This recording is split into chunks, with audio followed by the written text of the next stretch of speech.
Hi, I'm MarzGurl. And I'm JoshKnightTheFirst. And welcome to episode 59 of MokkoriPlay, the only podcast dedicated solely to all things City Hunter. On today's podcast, we're going to cover Season 2, Episode 8 of City Hunter, titled, A Dangerous Detective Before You Know It. Welcome to Tokyo, Father. The Patriarchy. There's a lot of that this episode. Also, to start out with, this is the first MokkoriPlay that we are doing in the year 2023. So for those of you who celebrate time, Happy New Year. For those of you who celebrate, are there people who don't? Maybe there are. Maybe there's people who don't celebrate. But yes, as we're recording this, it's New Year's Day. Yes. That's cool. It won't be for you guys. It'll be after New Year's Day. But it is a new year. But yeah, like you were saying here a second ago, this episode, there's going to be a lot of comedy, and there's going to be a couple of really dicey things we got to get through. Man, why we gotta do this every so often? Like, I just want to like City Hunter, and then I have to, like, defend it against some of the things that keep popping up. And, like, how do you defend it? I guess you don't. You just be honest about it. Which is what we try to do here on the podcast. We try to make sure that when certain things come up in a given episode, that we're honest about it and be like, hey, that's not cool. Maybe it was then, but it sure as hell ain't now. No, I don't think it was ever cool. No, It's yeah, just, especially for what's going on in this one. we just kind of let things slide for a very long time, that's all. But we're not here to give a pass. We're here to just talk about the show. Yeah, so let's do that. Actually, this opening, we're reusing animation. I believe it was from the very first episode of the season, if I'm not mistaken. I'll check. Yeah, sure enough, episode 1 of this season of City Hunter 2, yeah, this is where we're getting this footage from. It's the same flyers. They're out there, out on the streets of Shinjuku, pounding that pavement, because guess what? They're close to broke. But they're also at that same street corner that's called City Hunter. Yes, City Hunter Corner, because they have to advertise, hey, we're going to be out here handing out these flyers. Please hire us. We don't like poverty. So once again, Ryo is not happy handing out flyers because he can't be anything other than unhappy, because that would mean that they would have had to have changed the animation, and clearly they did not have the budget for that. So we're just also giving Kaori the exact same outfit that she had in that first episode, because we can't go changing things now. But also, you know things are bad because the newer animation for this sequence shows that they're having to advertise their services at 30% off. Oh no.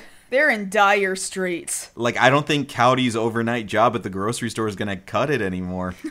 Probably not. So Ryo is still very upset that he has to do this, and he just throws all the flyers into the air like, F it, I don't want to be here. And in the process of doing that, he comes across a beautiful young woman who he just immediately hits on, like, hey, you want to go grab some coffee? And to his shock and surprise, the answer was yes. And she just grabs him by the arm and just pulls him with her like, hey, coffee shop's this way. This is what you wanted, right? Let's go. And Ryo's like, aggressive. I like that. But also, he's confused. Just a little bit, which makes sense because he is being dragged into something that he has no idea what it is, and nobody's gonna tell him right away, which is a bad idea. This is like several sub-stories in the Yakuza franchise where this happens. Actually, this whole episode, and I guess next week's episode too, but not to get ahead of ourselves here. So yeah, Ryo is dragged into this coffee shop with this woman by the name of Machiko. And here at this coffee shop, we are meeting up with Machiko's old man, her father, by the name of Gamo, and Ryo hasn't been told this yet, but he has been put right in the middle of a conversation they need to have about her being forced to move back to her hometown way up north. Unless she gets married. And so this man needed to meet her and her boyfriend, and this was just not a conversation that she included Ryo in before dragging him to this coffee shop. And I'm just thinking, she really couldn't have explained this on the way before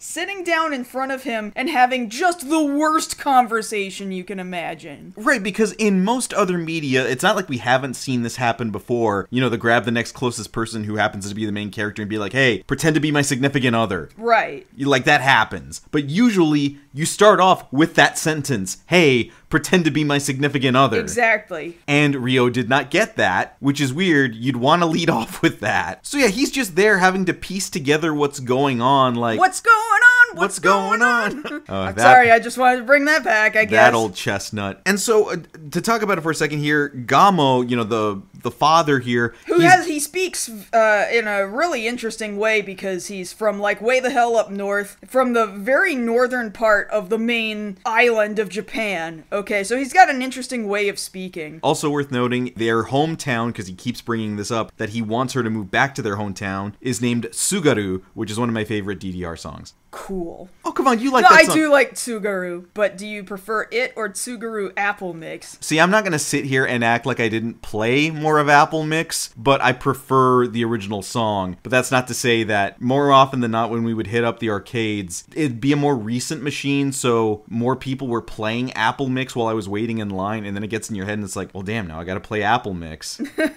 good answer. Well, that's a 7-footer, right? I don't remember how difficult it was at the time. Because it was challenge mode. Well, also now, all of the difficulty ratings are all completely rewritten and totally different now. So I just don't even remember anymore. Oh, that's unfortunate. Yeah. So in the process of having this interview with Ryo that he is so very ill-prepared for, Gamo is asking of Ryo, so what is it that you do? What is your job? A man is all about his work. What is your work all about? What do you do? And Ryo does not know how to bullshit this. So he's just like, oh, you know, it is a job that makes people happy.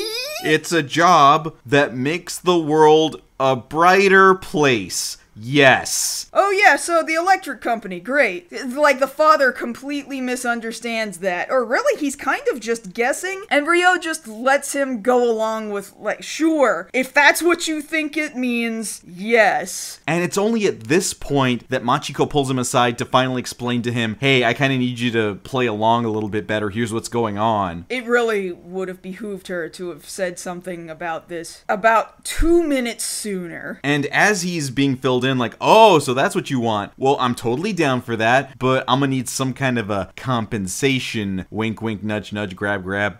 Well, he didn't completely grab her, right? Like, no, because this is when he gets interrupted, because Kaori is looking in the window, really upset. She's just mad that he's not out there giving out flyers. And so she goes ahead and pulls out her hammer, right? But it's not she pulled it out of her back. No, she manifested it. We watch it literally poof, like magically swirly poof, generate out of thin air into her hands. It's insane. She's a magician. She's a magician. And so she whacks him through the window, and he goes flying back across the restaurant over to where Gamo is sitting, and he has fallen in such a way that his coat is just a little bit open, and you can see his 357 in its holster. At which point Gamo, who we realize over the course of this episode has a lot of problems with not being all up in people's space, reaches in and just takes Ryo's gun out of its holster, points the barrel at his own face, and wow, is this a real gun? Looking right down the barrel. What an idiot. Are you dumb? Are you stupid? He might be. He might just be a dumb old man. But also, this is a country where I repeatedly see, like, if somebody sees a gun, their immediate first thought is, well, it's not real. It's a toy. Wouldn't it be an amazing alternate universe in which there was such a land where that sort of thought process actually existed? That would be crazy, right? To see a gun and just think it's not real? Can you imagine gun scarcity at that level? I can't. You know I can't, because of the double reason of 1, I grew up in Texas, 2, I still live in the United States. Yeah, that was the point I was making, Josh. Thanks. I got that. And so now, Gamo's confused because it's like, well, if you work for the electric company, why do you have this big-ass gun? And so now Ryo has to spin it like, oh, crap. What kind of job am I supposed to have that would allow me to have a gun? Cop. I'm a cop. Yeah. I'm a detective on the police force in the Tokyo Metropolitan Police. Yes. And this is my partner, Officer Makimura, introducing Kaori. And then he takes the gun back, but not before doing all this, like, revolver ocelot spins like around. You can just imagine. Like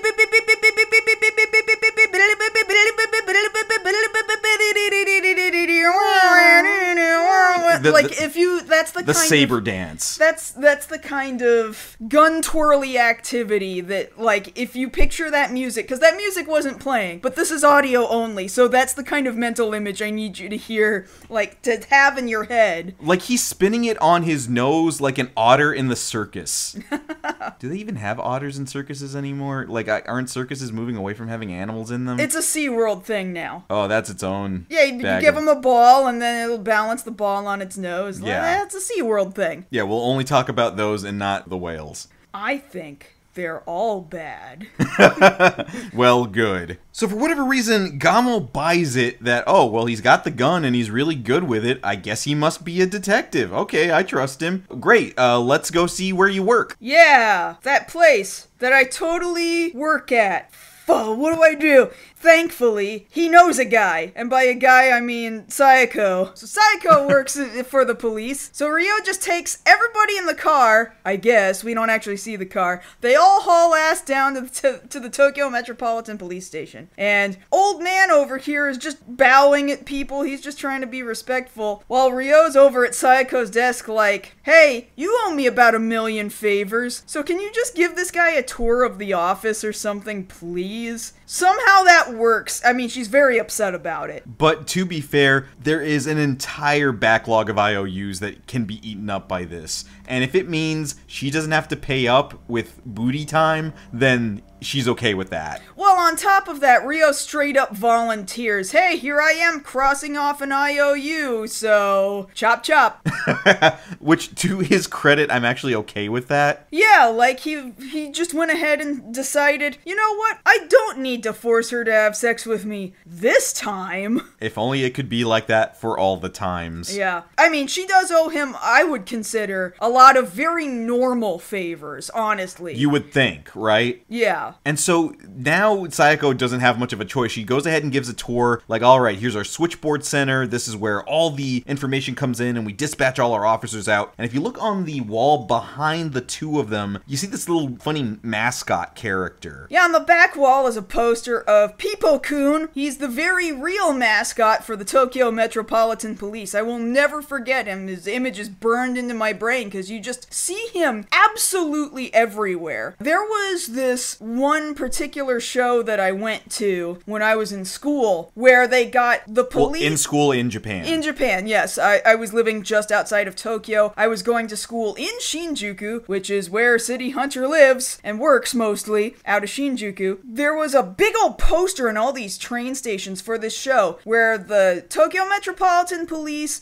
and the fire department and who else? Like EMS or something. Their equivalent to EMS, right? All had one big show out at Tokyo Bay together. Oh, you told me about this. Yeah. Like the most incredible thing I've ever seen. One, I'm like, there are so many emergency teams out here right now. I do not know what would happen in this city if an actual emergency were to take place because they're all here for this big performance. And so they were like lighting fake buildings on fire and then sending firemen into this fake building so that we could just watch them do it. And then the police would come up, woo!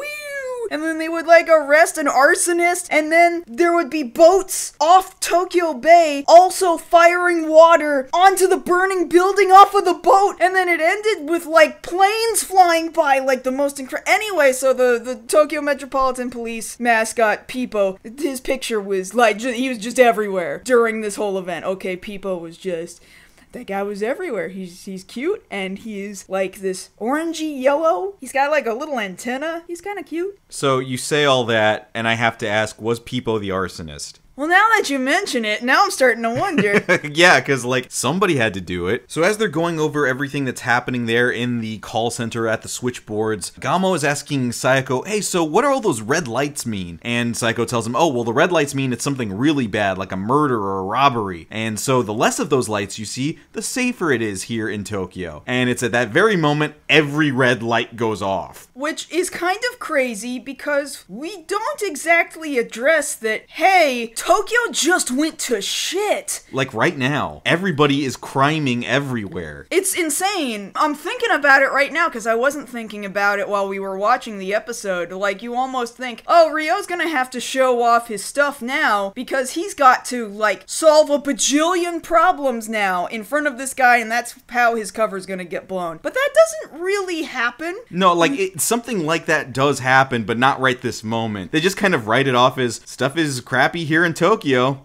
All right, let's move on. Everybody's busy now. Meanwhile, Ryo is like, you know what would be really funny? If I took a police car and used it to tour this lady's father around the whole city. And Kaori is not very thrilled with that idea. But the thing is, Ryo is absolutely on board now because Machiko has further explained to him, look, my dad, I know he means well, but I hate it when he does this. He's always been intruding on my life. I really want to stay here in the big city. I love my job in fashion design. I really want to keep that job. Please help me get rid of him by showing him you're my boyfriend. So they take this car and Ryo is like, it's cool. I totally talked to Sayako about this. And by talked to Sayako about this, he means he left a note on her desk and just took the car. And the note consists of like one sentence like, hey, I took a car. Thanks, bye. And that's that. Now we're off and driving around the city and Ryo decides, I'm going to play tour guide. I'm going to play tour guide. And so we're seeing his path. You know, it's a very typical sightseeing tour through the greater Tokyo metropolitan area. In fact, we kind of had a scene like this in the previous season. It was similar, but it was drawn differently, where he was touring a princess or something around Tokyo, and they were You just mean like, not Princess Di? Was it that episode? I think it was that one, yeah. In the background, you see some scenery, but it was drawn differently. Well, this one, it's a little more blatant of, okay, these are very specific locations that we're taking you throughout Tokyo, and thankfully, we can speak to all of those because we've been to them. At least some of them. Well, I've been to pretty much all of them. Well, because the first place they go by, you know, he's just kind of pointing out the window, hey, look, there's Tokyo Tower. Cool, we know that one, everybody knows that one, it's on TV and everything, great. And then next up, we're going over to Asakusa to the Kaminari Gate. Extremely famous gate in Asakusa leading to Sensoji Temple. So Kaminari Mon or Kaminari Gate's extremely famous in Asakusa. Big red gate with a big red lantern in it. It sits in front of Sensoji Temple. Extremely famous in just about any Japanese thing you've ever seen ever. You know, we had the fortune the last time we went to Japan to be there during Silver Week, and that place was packed. You know, everybody's there, you know, making their offerings there at the temple. Every other time I go to Japan and I go to Sensoji Temple, that place is under construction or renovation or something, and it's extremely disappointing. It was while we were there too. You know, they had it like mostly the outside of it covered in tarps and stuff, because if you had seen what it looks like normally, it's got like a bunch of dragon carvings and stuff over the temple. Right, but they were renovating. They were renovating it. They're always renovating that thing, which is fine because it's just hundreds and hundreds and hundreds of years old, so, you know, keep it restored, I guess. But they also had, like, food out there. Oh, God, there's so much food there. God, that yakisoba was so good. Yeah. And Ryo brings up, oh, you probably have seen Kaminari Gate before on TV, or specifically in the series of movies called Salesman Tora, which I had never heard of before, so we had to go look this up. Right, so this is extremely prolific because this is a series of films starring one actor over the course of 26 years. He did 48 movies. 48. In one series of films starring one specific character. Like, this is about as prolific as, I don't know, Columbo, but Columbo, like, they're like TV movie episodes, I guess. This is a lot, but he's got statues made to him. I'm starting to feel like, man, I'm never gonna understand Japan if I don't watch these Tora-san movies. I don't know, I feel like I'm missing out on some huge cultural thing all of a sudden. Yeah, because it's like, if you're going to specifically reference that, me as a foreigner, I won't get that reference. So in looking it up, it's like, oh man, this is something that was all over the place. Everybody knew it. He was doing it up until like 96. That's crazy. That's a long ass run. But I digress. So they're going around to all these other places, one of them being the Ryogaku National Sports Complex, which is a venue specifically for sumo wrestling. And I had the opportunity to go to that once too, also during my time in school. Just the one time, I guess there was some kind of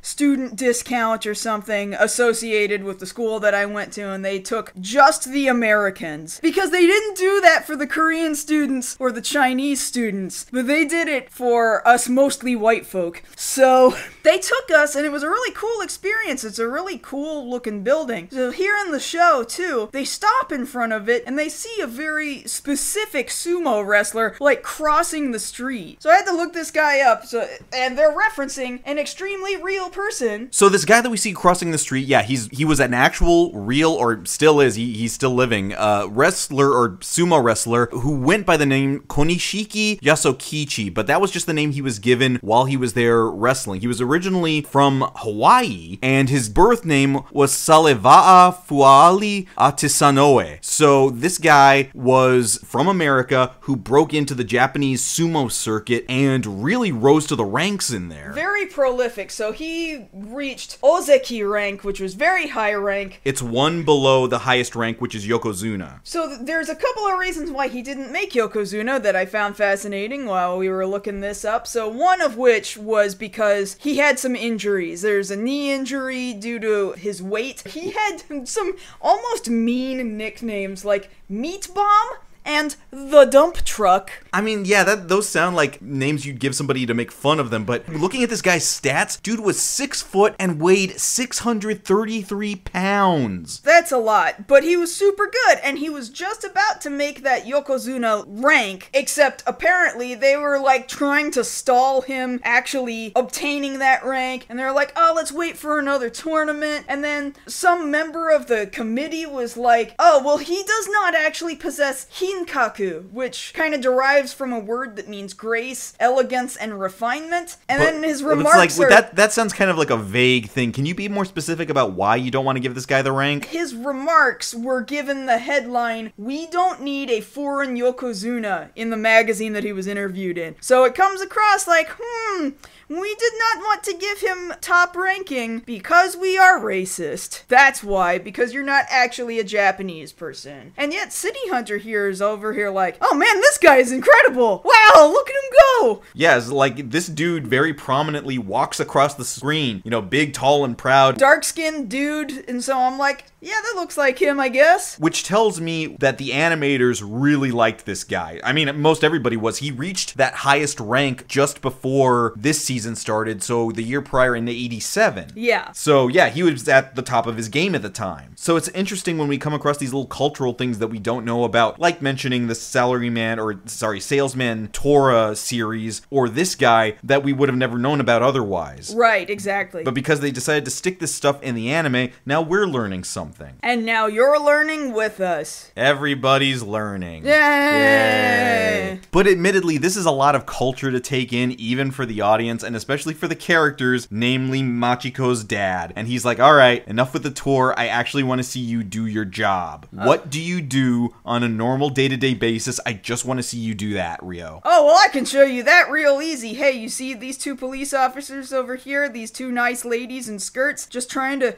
do something with a car? They're drawing chalk on the tire. They look like they're checking parking. That does kind of look like some sort of parking thing that they are checking. And Ryo decides, all right, check this out. This is what I do. Drives up to them, right next to the both of them, then sticks his hand out the window and puts his hands on their butts. Just like, hey, good job. Keep up the good work. I'm a detective. All right, bye. And they're not happy with this. They're not, but he just gets away with it because he pulled rank even though he's not really a police officer. I don't like it because it's something he does, and usually the show's pretty good about this, that when he does something lecherous, he usually gets punished for it. This one, he doesn't immediately. But then beyond that, he just goes chasing skirts with just regular, normal girls there on the street. Look, he asked him, hey, what do you do every day? So Ryo did what he does every day. And so yeah, he hits on all these women up until Coyote's like, no, not what you do every day. What cop you would do every day, dumbass. And then hits him with a 10 by 10 ton hammer, which is just a 100-ton hammer, but Kaori decided to be funny. And so now, long enough time has passed, the dad over here is like, hey, I really gotta use the can. Can we stop somewhere? We're stuck in traffic here on the highway. Is there anything you can do about that? And Ryo's like, yeah, there is absolutely something I can do about that because I am in a police car and I'm just going to abuse the tools that I have in front of me. Woo!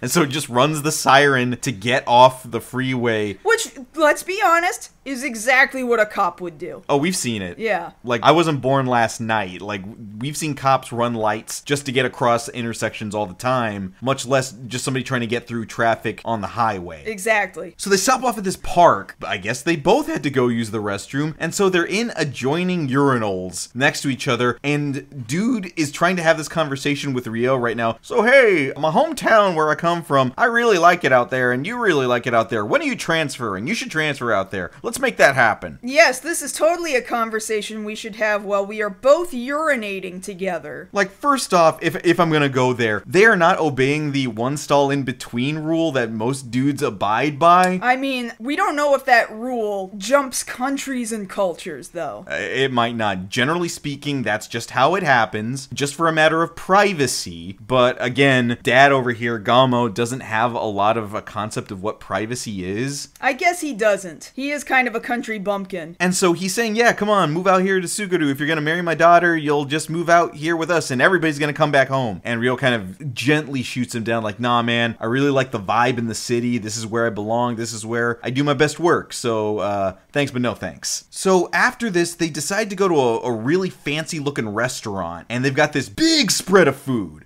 Like the high-end $250 plate platter that clearly they can't afford, because remember, at the beginning of the episode, Ryo and Kaori are trying to get work. But Ryo is insistent, oh no, we have put this on the Tokyo Metropolitan Police Department's tab, which I guess they'll totally get away with, and now the restaurant is going to charge the police for this food. And so you would think everything's been going pretty decently, right? Right. Like, the facade has been kept up, but the facade isn't the only thing we gotta worry about. We also gotta worry about, again, Gamo is very pushy about making sure Machiko comes home, and so he's done this thing that, personally, I was really upset by. He tells her, he doesn't ask her, he doesn't suggest, he tells her, hey, so before I came to see you today, I stopped by your job. And when I stopped by there, I told them you're quitting at the end of the month. Well, he didn't say you're quitting. What he said was, I asked them to allow you to just leave in a month. Which is basically the same thing. Like, he's trying to quit her job for her. And so you're gonna quit, and you're gonna come back home until you get married. And I'm over here, like, the reaction that she gives to that, I think, is a very valid and very normal one, because she is very upset, honestly. She does start to raise her voice, like, oh my god, why in God's name would you do that? This is my life, and I want to live my life. If you don't want to be here, you don't have to like it here in Tokyo, then you go home. What the hell, old man? Yeah, exactly. Like, I remember, just as an anecdote, I remember way back when, with an ex, I was seeing her one day, and her mom came in while we were hanging out and told her, hey, work called to ask if you were free to take a shift today, and I told them, yes, you start in 30 minutes. Oh my god. Yeah, like, we were super pissed, because, like, we had a whole day planned, and then, you know, a parent decides to get involved and be like, oh, I just changed your plans for you. Like, who does that? And this was an adult, yes?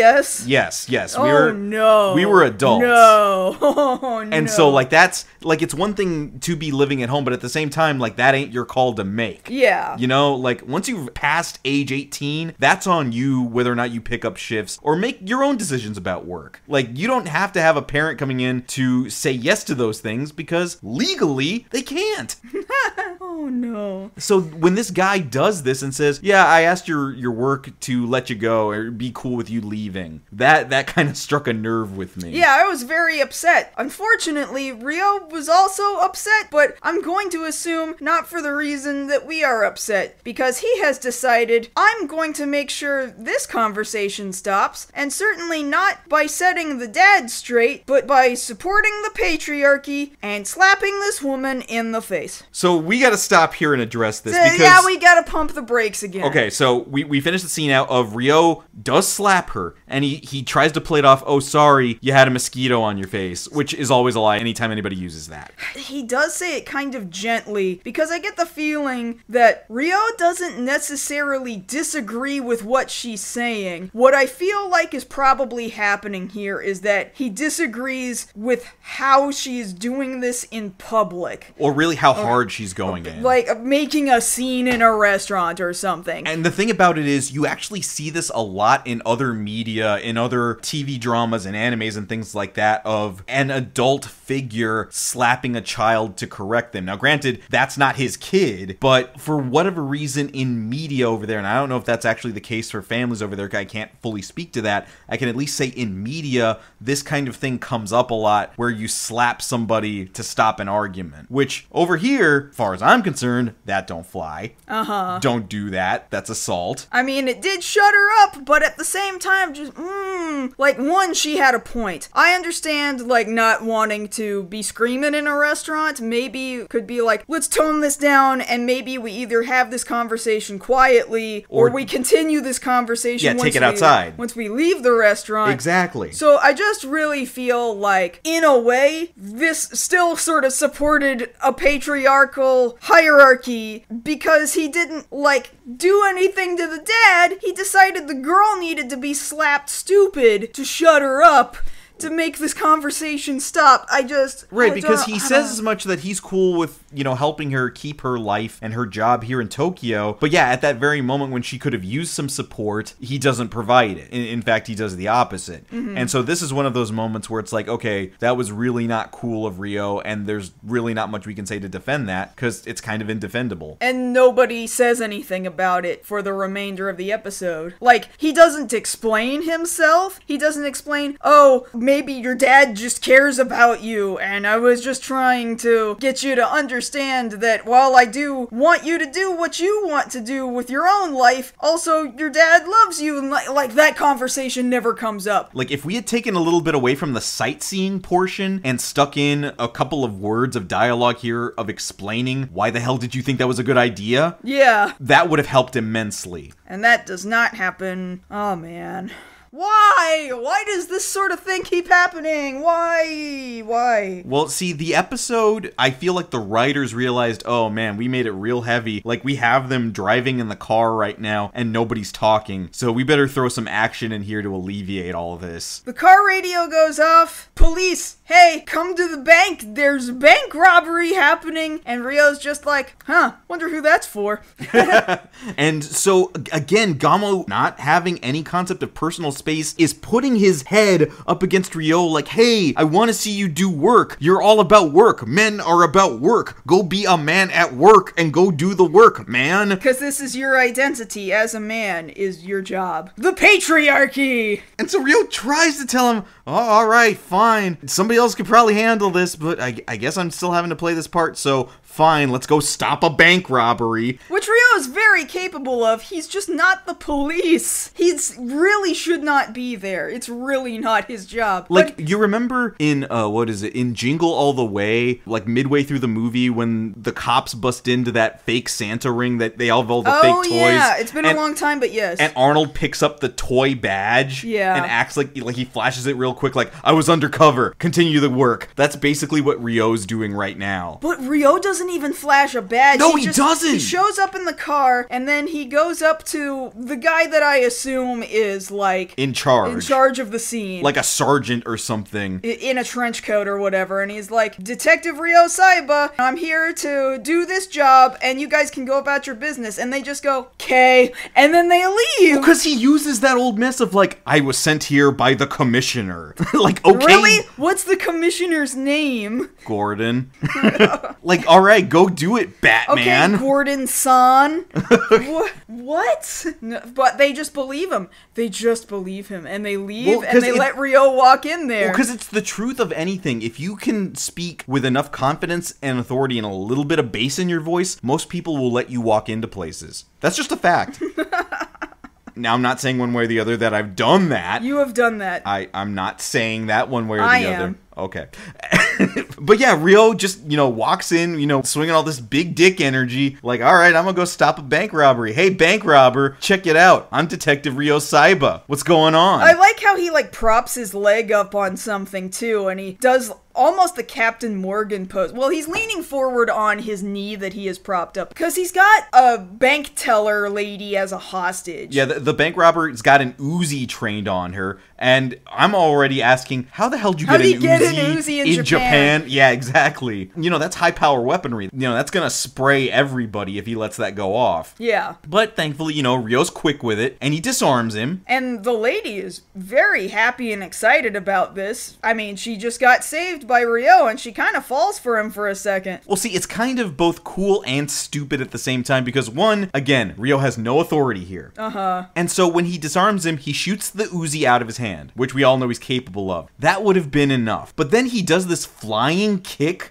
across the bank. It is really funny. He jumps up into the air and then, yeah. Very Fist of the North Star kick. It's very similar to the Protector, that one scene near the beginning of the movie. It's a knee instead of a kick, but he comes in from off screen and crosses the entire room with his knee. I love that movie. That's a very good movie. Anyway, Ryo does one of those with his foot. And so yeah, Bank Lady is saved, and Ryo hits on her like you figure, and she doesn't go for it, and he's like, alright, fine, case closed, I did it. And so Kaori and Machiko get off the car to be like, oh, I guess this is all solved, right? You did it? But nobody realized the dude had an accomplice. There's a second dude! And now he's taken Machiko hostage. Oh no. Admittedly, dude was smart enough to be like, okay, I see what you did to my partner, drop the gun, I'm getting out of here. So Ryo doesn't do anything. Ryo doesn't actually have to do very much at this point in time, though, because her dad comes in and is like, no, that's my daughter! I want you to trade me for my daughter, I love her, and I'm not gonna let anything happen to her. But then, not long after that, then Saeko comes in and she's like, no, don't take either of them, take me.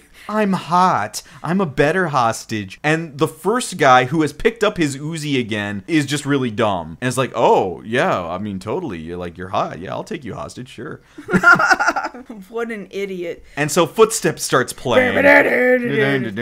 She pulls out one of her leg knives. Her thigh knives. And just cuts the guy. In one sweeping motion, she has slashed all of his clothing to ribbons, leaving him only in his boxers. One motion did all of that. She will cut you. In one motion, and then you'll wonder how it ended up in 700 pieces. That's just how that works. And then Ryo, goes, again, flying across the bank lobby and just socks the other guy in the face. While he's still got, a gun in his hand, and he could have totally shot Ryo if he felt like it, or his hostage that he still has. But he didn't do either one of those things. He just kind of looked at Ryo like a deer in headlights, and yeah, he took it in the face. Didn't Kaori come out with a hammer again at some point? It's coming. And so now both guys have been dealt with, and Saiko's just kind of assiding to herself, oh, all men are like this. These bank robbers were so easy to fool with me acting hot. Oh, they remind me of a certain somebody. And Ryo's there. I wonder who she could be talking about. And so yeah, Kaori pulls the hammer again, and again, she's manifesting the hammer. Yeah, once again, it's slightly different animation. It just poofs right into her hands. Just out of nowhere, you see the magic kind of swirly around her hands, and then poof, there's a hammer in her hands. She does this now. This is a thing. This is just what it is. She doesn't have to keep hammers on her. She can just manifest them at will. So yeah, she gets him with the 100-ton hammer, and now Machiko is crying in a slump into her dad's arm like, Dad, I'm so scared, Dad. This voice actor is doing a hell of a job crying too, if I'm to be honest. I was like, oh my god, I believe this woman is very upset. And Ryo's looking at her like, she's finding relief in the love of her dad's arms. And I'm over here like, dude, we still haven't discussed everything that went down at the restaurant. What the hell is this? Yeah. I mean, I feel like it was clear from his actions that he cares about his daughter, okay? Right, so right. I just felt like what we needed after that was this conversation of, I'm sorry, my daughter, I just did all of those things because I care so much about you, and even though I might be a little misinformed sometimes, I'm just trying to do what's best for you. And then maybe we could have this conversation about Ryo slapping her like, yeah, that's what I was trying to get you to understand, is that it's not like you shouldn't have your own autonomy, but your dad cares about you, maybe just, calm down a second. Also, sorry for the slap. We could have had that conversation. This moment would have been, this is where you would put that. You could have put it here too, you're right. But we don't get that. We just go to the train station. And then Dad leaves. Well, he didn't just leave. He also says, by the way, Ryo, I know you're not really my daughter's boyfriend, but you're a great guy, and I hope that you stay in her life and protect her until she gets the real boyfriend. And I'm gonna leave her here, and I'm not gonna force her to come back with me. And he tells her, you know what? I get it. Go live your life. Be happy. Good. That is the end result. That's the correct answer. Right. Okay? I agree with that assessment. It's just how we got here. Uh-huh. How did we get here? How we got here, and then now she's going to have decades of family trauma that she's never going to deal with until she talks to a therapist about, yeah, my dad tried to get me fired from my job, and then the guy that I was with at the time slapped me, and we just didn't deal with this trauma. We're just not going to gonna address it. She's gonna have it all internalized for the rest of her life and just never deal with it. Okay, great. And so now that the dad has left on the midnight train back to Tsugaru, not Georgia. That's not how that song goes. I know. You're just like, well, time to keep a Mokkori eye on her. And Cowdy says, nope, you're not doing that. We're going back to what we were doing at the beginning of the episode. Hand out these damn flyers. And that's it. That's where the zoom out happens, and then the ending theme plays. Supergirl. And that's this week's City Hunter. Oh, damn. And there was some good details in here too, like I learned a lot about some culture things. Those are the things that make me really happy and really excited, you know, to look something up, to be like, hey, this would be more fulfilling to watch if you understand, like, just little things that they're talking about sometimes. There were a lot of those. That was great. Rio needs to stop touching butts. And slapping women. Now, granted, I can't remember the last time he did that. I don't think he has, if I'm not mistaken. But there was a line, and now you're across it. You shouldn't have done that, Rio. Oh my god. I can't defend this. I'm so upset. I'm actually really upset. Yeah, so on the defensible rating for this episode, if we're going to start doing those, and maybe we should, this one's nigh... Indefensible. Indefensible, That's yes. a word. Indefensible, that is a word, yes, thank you. Rio is in the wrong, again, and he's pretty deep in the hole on that one. Yeah, damn. I mean, what can we say? That's the hand we were dealt this week. Maybe next week will be better. Well, next week, Motorcycle Cop. Motorcycle Cop is a sweet nothing? No, Motorcycle Cop is who Rio's going to be hitting on. Oh, cool. That was a reference to the Muppet movie. We quote that all the time, every time we see a motorcycle cop on the highway. And so, yeah, Rio's going to be hitting on a motorcycle cop. There's going to be some fake goods being sold, and for some reason, Cowdy's going to be dressed up like Jane from Disney's Tarzan. A movie that has not been created at this point in time yet. But it's totally the same outfit. Kind of, yes. It's very similar. It's close enough. So come back next time when we cover the 9th episode of City Hunter 2, Speeding Violation of Love. Rio and the Beautiful Motorcycle Cop. And if you want to catch us outside this podcast, you can always find us both over on Twitter. For now, I'm at JoshKnightTheFirst. And I'm at MarzGurl. Thank you all so much for listening to our 59th episode of MokkoriPlay. And if you don't come back next episode, I'm gonna get Josh in trouble with a motorcycle cop. Why can't it just be the regular police?